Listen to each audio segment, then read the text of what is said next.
सोचो इसके बारे में कि congruent triangles and similar triangles में क्या डिफरेंस होगा।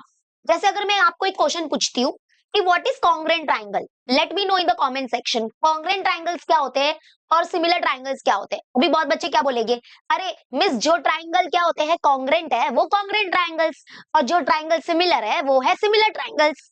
अरे ये कौन सा डेफिनेशन है यार, सुनो।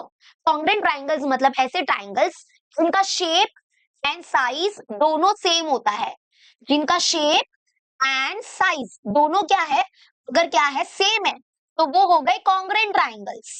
और सिमिलर ट्राइंगल्स मतलब क्या, सिमिलर ट्राइंगल्स मतलब जिसका शेप सेम होता है बेटा, जिसका शेप सेम होता है बट साइज जो है ना, बट साइज जो है साइज मे और मे नॉट बी सेम, मे और मे नॉट बी सेम, मतलब साइज सेम हुआ तो भी चलेगा, नहीं हुआ तो भी चलेगा।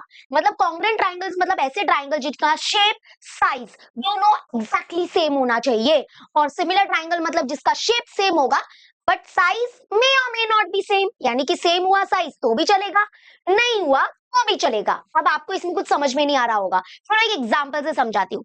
ट्राइंगल को छोड़ो, कॉन्ग्रेंट्स और सिमिलर के बीच में डिफरेंस समझते हैं। जैसे अभी ये देखो बेटा, ये एक पेन है, ये दो पेन है और सेम कंपनी के हैं, ठीक है। तो अगर देखो ये दोनों का शेप देखो, शेप कैसा है, सेम है। देखो यहाँ पे शेपिंग देखो कैसे हुई है, ऐसे, तो यहाँ पे भी शेपिंग ऐसे हुई है। शेप का मतलब क्या होता है, अभी दोनों सेम ब्रांड के हैं तो ऑब्वियसली इनकी शेपिंग सेम है, तो ये शेप सेम, बराबर, इनका शेप सेम है और इनका साइज है ना वो भी सेम है। साइज देखो छोटा नहीं है, सेम है, तो ऐसे लोगों को बोलते हैं कॉन्ग्रेंट, ठीक है। अभी जैसे ये देखो, ये दो मेरे डिजिटल बोर्ड जो है ना, उसके ये क्या है, मेरे पेन है, तो देखो इन दोनों का शेप सेम है और साइज भी सेम है, तो ये क्या हो गए, कॉन्ग्रेंट हो गए। और और यहाँ पे देखो, अगर मैं इसकी बात करूं, अभी देखो मेरे पास दो पेन है, ये देखो, ये देखो, ये दोनों अलग अलग ब्रांड के हैं, तो इनका शेप है ना अलग है बेटा, शेप अलग है। अगर आप गौर से देखोगे तो शेपिंग अलग है, भले ही ब्लैक बोलोगे लेकिन शेपिंग बहुत अलग है इनकी। इसमें शेपिंग, इसमें जो टोपन है वो इतना सा ही है और इसका टोपन बड़ा है, तो इनका शेप अलग है। अगर शेप अलग है तो बात खत्म हो गई, ना ये कॉन्ग्रेंट है ना ये सिमिलर है, तो शेप ही अलग है, दोनों का शेपिंग बहुत अलग है, ठीक है। तो यहाँ पे समझा, पहले तो कॉन्ग्रेंट मतलब समझा, कॉन्ग्रेंट ट्राइंगल मतलब जिसका शेप एंड साइज दोनों सेम होना चाहिए तो वो कॉन्ग्रेंट हो जाते हैं। कि ट्राइंगल में भी सेम चीज अप्लाई करो, फिलहाल तो मैंने पेन के एग्जांपल लिए हैं। और सिमिलर का मतलब क्या होता है, जैसे ये देखो, ये दो बॉटल देखो, ये दो बॉटल देखो, इनका शेप सेम है और इनका साइज भी सेम है। कलर के ऊपर मत जाओ, बहुत बच्चे बोलेंगे अरे मिस कलर तो अलग है, कलर से क्या लेना देना, शेप देखो ना, दोनों का शेप सेम है, साइज भी सेम है, तो मतलब ये भी कॉन्ग्रेंट ट्राइंगल्स है, मतलब ट्राइंगल्स नहीं है सॉरी मतलब ये कॉन्ग्रेंट है, ठीक है। तो कॉन्ग्रेंट का मतलब समझा। सिमिलर का मतलब क्या होता है, इनका शेप सेम होना चाहिए बट इनका साइज अगर अलग हुआ, साइज अगर सेम हुआ नहीं हुआ तो भी चलेगा, तो वो सिमिलर हो जाते हैं। जैसे अभी देखो मेरे घर पे ऐसी कोई चीज मुझे मिली नहीं एग्जाम्पल के लिए, लेकिन आप है ना एग्जाम्पल ले सकते हो पेंसिल का। मतलब पेंसिल, अगर आपके पास दो सेम ब्रांड के पेंसिल है तो, और आप अभी साइज में वो अलग हो सकते हैं, राइट। दो पेंसिल लो, कोई भी सेम ब्रांड के लो, और उनका शेप सेम होगा बट साइज में थोड़ा सा ऊपर नीचे हो सकता है पेंसिल, तो वैसे उसको हम सिमिलर बोलते हैं। अब जैसे ये देखो, उनका शेप सेम है बट साइज अलग है, एक बड़ा है एक छोटा है, तो ये सिमिलर हो जाता है, इनको सिमिलर ट्राइंगल्स बोलते हैं। जैसे यहाँ पे भी देखो सर्कल है, दोनों सर्कल है, शेप दोनों का सेम है, सर्कल है, लेकिन इनका साइज अलग है, तो ये सिमिलर सर्कल है। वैसे ये देखो, ये क्या है, एक दो तीन चार पांच छह, तो ये है ना हेक्सागोन है, तो देखो एक छोटा हेक्सागोन है और एक बड़ा हेक्सागोन है, इनका शेप सेम है बट साइज अलग है, तो ये सिमिलर है। ये देखो स्क्वायर, शेप सेम है, साइज अलग है ना, तो ये सिमिलर है, ये सारे सिमिलर फिगर्स है। अब ये देखो, ये ताजमहल है, दोनों, एक का साइज बड़ा है एक का साइज छोटा है बट शेपिंग दोनों की सेम है, शेप सेम है, साइज अलग है, सिमिलर हो गया, ठीक है। तो क्या समझा यहाँ से, कॉन्ग्रेंट ट्राइंगल मतलब जिनका शेप एंड साइज दोनों एग्जैक्टली सेम चाहिए तो वो हो जाते हैं congruent triangle. But similar triangle का मतलब होता है जिनका शेप सेम है बट साइज मे और may not be same, so that is known as similar triangles, ठीक है। तो जैसे अभी मैं यहाँ पे बना देती हूँ, इनके प्रॉपर्टी के बारे में लर्न करना है, बहुत कुछ करना है, इतना भागो मत, अच्छे से समझो चीजों को, क्योंकि एक बात बता देती हूँ, ये जो है ना, ये कॉन्सेप्ट हमारे 10th स्टैंडर्ड में भी है, 10th स्टैंडर्ड का फर्स्ट चैप्टर इसके ऊपर है, सिमिलर ट्राइंगल के ऊपर है, तो ये कॉन्सेप्ट आपको याद रखना है क्योंकि 10th में पहला चैप्टर ज्योमेट्री का ये है सिमिलैरिटी, ओके।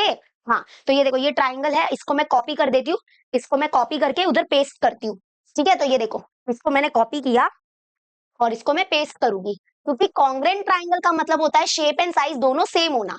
लेकिन सिमिलर ट्राइंगल्स में क्या होगा, ये देखो, एक ट्राइंगल अगर ऐसा है तो इसको मैं कॉपी करके पेस्ट तो करूंगी, बट छोटा कर देती हूँ साइज में थोड़ा सा, ठीक है, क्योंकि इनका शेप सेम रखना है मुझे, बट साइज अलग होगा, तो ये साइज अलग हो गया, तो ये हो गए सिमिलर ट्राइंगल्स। समझ में आया? तो this is congruent triangle and they are similar triangles. समझ में आ गया होगा, आई होप सो। चलो अभी इनके प्रॉपर्टीज के बारे में लर्न करते हैं। आपने नोटिस किया होगा, यहाँ पे मैंने कॉपी पेस्ट किया है, तो ये है, मान लो ये है triangle A B C. Suppose करो this is triangle P Q R, ठीक है। एंड सपोज करो यहाँ पे ये जो ट्राइंगल है A B C, that is congruent to triangle P Q R. Okay, और यहाँ पे ये जो ट्राइंगल है इसका नाम ले लेते हैं एक्स वाई जेड, और यहाँ पे ई एफ जी। तो यहाँ पे ये जो ट्राइंगल है X Y Z, that is similar to triangle E F G, ठीक है, ई एफ जी। यहाँ पे देखो, ये सिमिलर का सिंबल है, ये सिमिलर का सिंबल है, और ये कॉन्ग्रेंट का सिंबल है। ये होता है कॉन्ग्रेंट का सिंबल और ये होता है सिमिलर का सिंबल। ओके, भी एक और एक बात सुन लो, ऑल द मतलब कि एक बहुत अच्छा इंटरेस्टिंग फैक्ट है क्या, कि ऑल द सिमिलर ट्राइंगल, जितने भी सिमिलर ट्राइंगल्स है ना, जितने भी सिमिलर ट्राइंगल, नहीं नहीं नहीं नहीं, सॉरी, हाँ, एक इंटरेस्टिंग फैक्ट है कि all the congruent triangle, all the congruent triangle, जितने भी कॉन्ग्रेंट ट्राइंगल है ना, वो सिमिलर है। सोचो इसके बारे में, देखो, जितने भी कॉन्ग्रेंट ट्राइंगल है वो सिमिलर है। अगर मैं इनको सिमिलर बोलूं तो चलेगा क्या? क्यों? क्योंकि सिमिलर में क्या होता है, डेफिनेशन क्या है, शेप सेम होने का, बट साइज मे और मे नॉट बी सेम, यानी कि साइज सेम हुआ तो भी चलेगा, नहीं हुआ तो भी चलेगा, तो यहाँ पे साइज सेम है, क्या प्रॉब्लम है? तो मतलब जितने भी कॉन्ग्रेंट ट्राइंगल है ना, वो सिमिलर ट्राइंगल होते हैं। बट इसका कन्वर्स, कन्वर्स ट्रू नहीं है, कन्वर्स इज नॉट ट्रू। इसका मतलब क्या, मैं ये जितने भी हमारे सिमिलर ट्राइंगल्स है, क्या मैं उनको कॉन्ग्रेंट बोलूं? क्या ये सिमिलर ट्राइंगल्स हमारे कॉन्ग्रेंट ट्राइंगल है? नहीं, क्योंकि कॉन्ग्रेंट ट्राइंगल बोलता है शेप एंड साइज दोनों सेम चाहिए, यहाँ पे साइज सेम नहीं है, तो इसका मतलब all the similar triangles are not congruent triangles, but all the congruent triangles are similar triangles. समझ में आया? ठीक है, ये है डिफरेंस। ओके, अब थोड़ा प्रॉपर्टी के बारे में लर्न करते हैं। ये तो ऊपर ऊपर लेवल का डेफिनेशन है, मैथमेटिक्स में जाएंगे। मुझे इसके प्रॉपर्टीज बताओ, मतलब properties will be related to side and angles, side और एंगल की प्रॉपर्टी होगी। तो यहाँ पे देखो, जब दो ट्राइंगल ऐसे कॉन्ग्रेंट होते हैं तो उसको ऐसे लिखते हैं, triangle ABC is congruent to triangle P Q R. Okay, अब इनकी प्रॉपर्टी बताओ, प्रॉपर्टी मतलब साइड की प्रॉपर्टी क्या होगी, एंगल की प्रॉपर्टी क्या होगी? तो नंबर वन, जब हमारे ट्राइंगल कॉन्ग्रेंट होते हैं ना, तो इसके करस्पॉन्डिंग साइड कॉन्ग्रेंट होते हैं। तीन करस्पॉन्डिंग साइड है। करस्पॉन्डिंग का मतलब क्या? जोड़ीदार। करस्पॉन्डिंग का मतलब जोड़ीदार। जैसे मतलब ये जो साइड है ए बी, इसकी करस्पॉन्डिंग साइड वहां पे कौन है? पी क्यू, ठीक है। और अगर मैं बात करूं यहाँ पर बी सी, उसके करस्पॉन्डिंग साइड है क्यू आर। और लास्ट, ये जो हमारी साइड है ए सी, उसकी करस्पॉन्डिंग साइड है पी क्यू, ठीक है। तो जब दो ट्राइंगल कॉन्ग्रेंट होते हैं तो इनके करस्पॉन्डिंग साइड, तीनों करस्पॉन्डिंग साइड भी कॉन्ग्रेंट होते हैं। इसका मतलब ये साइड इसको कॉन्ग्रेंट होगा, ये साइड इसको कॉन्ग्रेंट होगा, और ये करस्पॉन्डिंग साइड इसको कॉन्ग्रेंट होगा। इसका मतलब अगर ये है 5 सेंटीमीटर, तो इसके करस्पॉन्डिंग में जो साइड होगा वो भी 5 होगा। अगर नीचे वाला अगर मान लो 6 सेंटीमीटर है तो ये भी 6 सेंटीमीटर, अगर ये 7 सेंटीमीटर है तो ये भी 7 सेंटीमीटर, क्योंकि कॉपी पेस्ट है ना। हाँ, तो पहला प्रॉपर्टी है कि जब दो ट्राइंगल कॉन्ग्रेंट होते हैं तो इनके करस्पॉन्डिंग साइड्स क्या होते हैं? Congruent. Corresponding sides are congruent. Okay, इसका मतलब क्या हम बोल सकते हैं? Segment A B is congruent to segment segment P Q, ठीक है। Next, segment B C, segment B C is congruent to segment Q R. Okay, and last, segment A C is congruent to segment P R. Okay, ये हो गया property related to side. अभी मुझे property related to angle बताओ। क्या जो हमारे, जब दो ट्राइंगल कॉन्ग्रेंट होते हैं तो इनके करस्पॉन्डिंग एंगल क्या होंगे? ऑब्वियसली इनके करस्पॉन्डिंग एंगल भी कॉन्ग्रेंट होंगे। ये जो एंगल है और ये जो एंगल है वो कॉन्ग्रेंट होगा, ये जो एंगल है और ये जो एंगल है वो कॉन्ग्रेंट होगा, ये जो एंगल है और ये जो एंगल है वो कॉन्ग्रेंट होगा। ओके, तो सेकेंड प्रॉपर्टी है कि इसके जो करस्पॉन्डिंग एंगल्स होंगे वो भी कॉन्ग्रेंट होंगे। तो हम लिख सकते हैं यहाँ पे करस्पॉन्डिंग एंगल्स आर कॉन्ग्रेंट।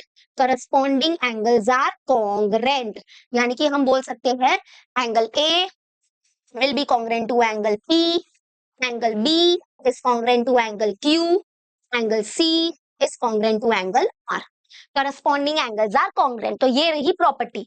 तो समझ में आ गया। तो जब दो ट्राइंगल कॉन्ग्रेंट होते हैं वैसे लिखेंगे।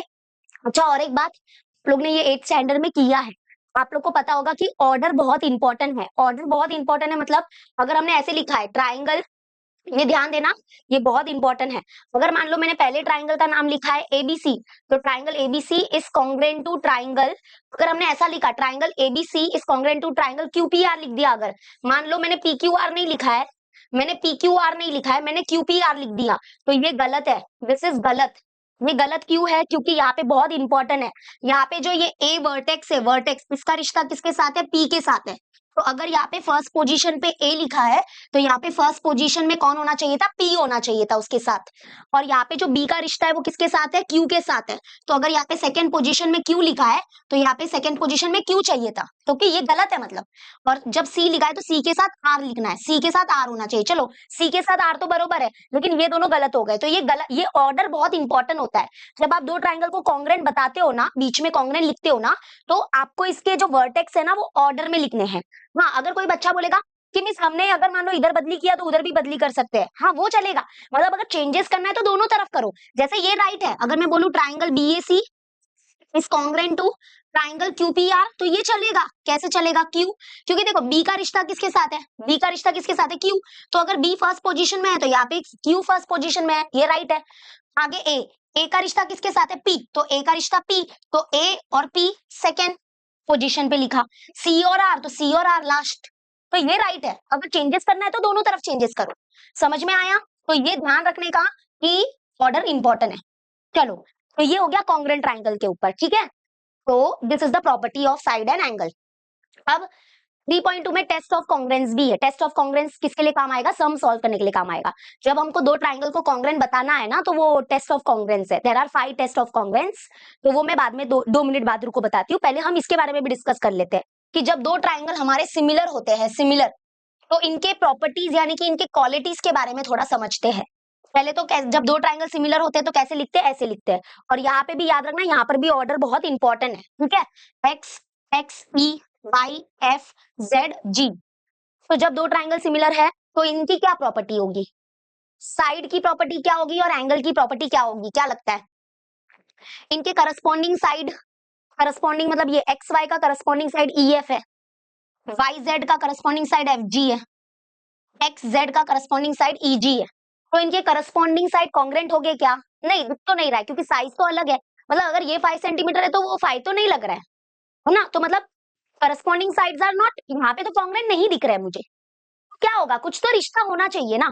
ऐसे ही थोड़ी ना कि ये सिमिलर हम लोग किसी को भी बोल देंगे, ऐसा नहीं होता है। कुछ तो है, कुछ तो प्रॉपर्टी है, और वो है कि जब दो ट्राइंगल सिमिलर होते हैं ना, तो इनके करस्पॉन्डिंग साइड का रेशियो इक्वल होता है। रेशियो इक्वल होता है मतलब क्या? एग्जाम्पल देती हूँ, रुको। जैसे मान लो ये 4 सेंटीमीटर है, मैं कुछ यहाँ पे वैल्यू लिख रही हूँ, तो आप थोड़ा सा रुको, सबर करो, सबर सबर, सबर सबर सबर, सबर सबर सबर, 1 मिनट।